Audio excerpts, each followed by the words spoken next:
Hello दोस्तों, कैसे हैं आप। स्वागत है आपका अपने YouTube channel Patel study station पर। दोस्तों, पिछले 3 लेक्चरों को हम विलेन पार्ट के लेक्चरों को कवर कर चुके हैं और आज हम नया टॉपिक लेके आए हैं विसरण। देखिए, विसरण क्या होता है।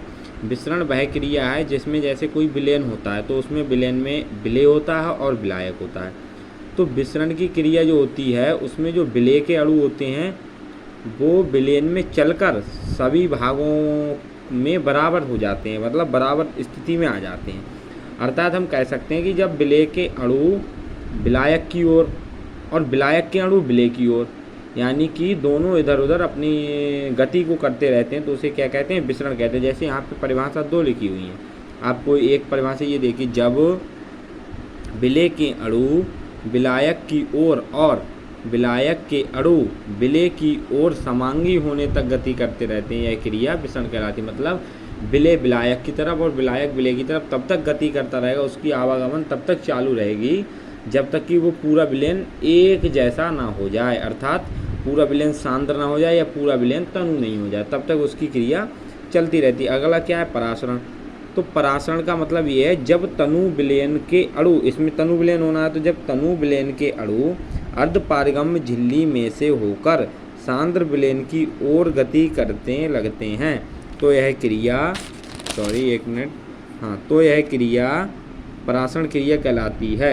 अर्थात पहली परिभाषा को देखें तो जब विलायक के अणु अर्धपारगम्य झिल्ली में से होकर विलेन की ओर गति करते हैं किंतु विलेय के अणु विलायक की ओर गति नहीं करते, यानी कि एक आप विलेन लेंगे तो उसमें जो होगा विलायक होगा और विलेय होगा। तो आप देखेंगे अर्धपारगम्य झिल्ली से जब उसमें से गुजारेंगे तो विलायक के अणु तो विलेय की ओर चले जाएंगे पतला होने के कारण, लेकिन जो विलेय होगा वो विलायक के लिए की तरफ नहीं जाएगा, क्योंकि वो परासरण की क्रिया होती है, वो तनु विलेनों पर लागू होती है। ओके, नेक्स्ट, विसरण और परासरण में अंतर। तो देखिए क्या अंतर होता है। विसरण में किसी भी प्रकार की झिल्ली की आवश्यकता नहीं होती। विसरण में अभी हमने पढ़ा होगा कि विसरण में किसी भी प्रकार की जो है आपके लिए झिल्ली की आवश्यकता नहीं होती है। और जो परासरण उसमें किस प्रकार की झिल्ली लगती है, अर्धपारगम्य झिल्ली लगती है। इसी प्रकार विसरण में विलायक और विलेय के अणु परस्पर एक की दूसरे की ओर गति करते हैं। परासरण में केवल विलायक के अणु जाते हैं, विलेय के अणु गति नहीं करते हैं। और विसरण का जो प्रवाह है वो सांद्र विलयन से तनु विलयन की ओर, और जो परासरण का विलयन प्रवाह है तनु से सांद्र की ओर होता है। तो इस प्रकार से ये 5-6 पॉइंट हैं, आप देख सकते हैं, इंपॉर्टेंट होता है आने प्रश्न के लिए। दोस्तों, अगला जो टॉपिक है वाष्प दाब का अवनमन।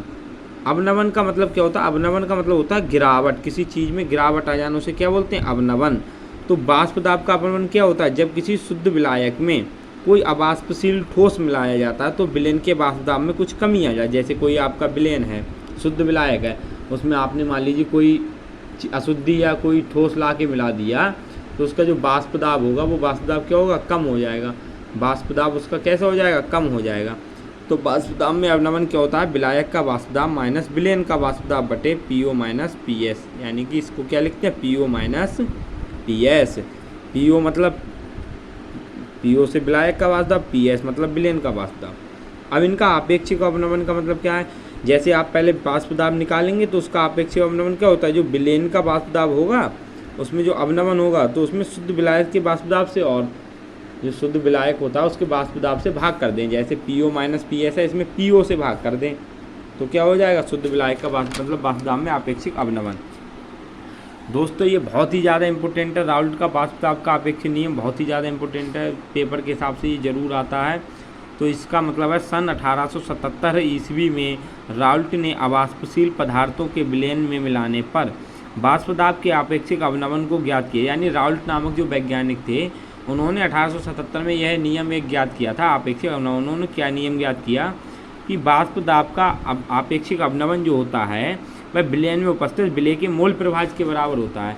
यानी कि जो हमारा पीओ माइनस पीएस बटे पीओ वाष्प दाब का अवनमन है वो विलेय के मोल प्रभाज, अब हमने पीछे वीडियो में बता दिया है मोल प्रभाज क्या होता है।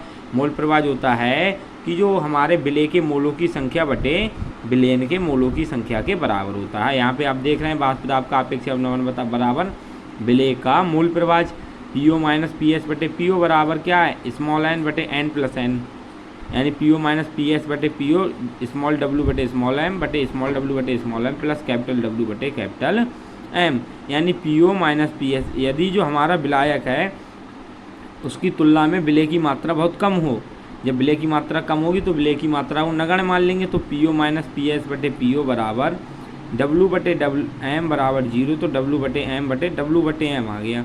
तो PO माइनस PS बटे PO बराबर क्या होगा, स्मॉल w बटे स्मॉल m गुणा M कैपिटल M बटे कैपिटल W। ये यहाँ से ऊपर नीचे की गुणा होती है वो यहाँ पे हो गई। दोस्तों अगला प्रश्न है इसी का लगा हुआ आता है राउल्ट के नियम की सीमाएं।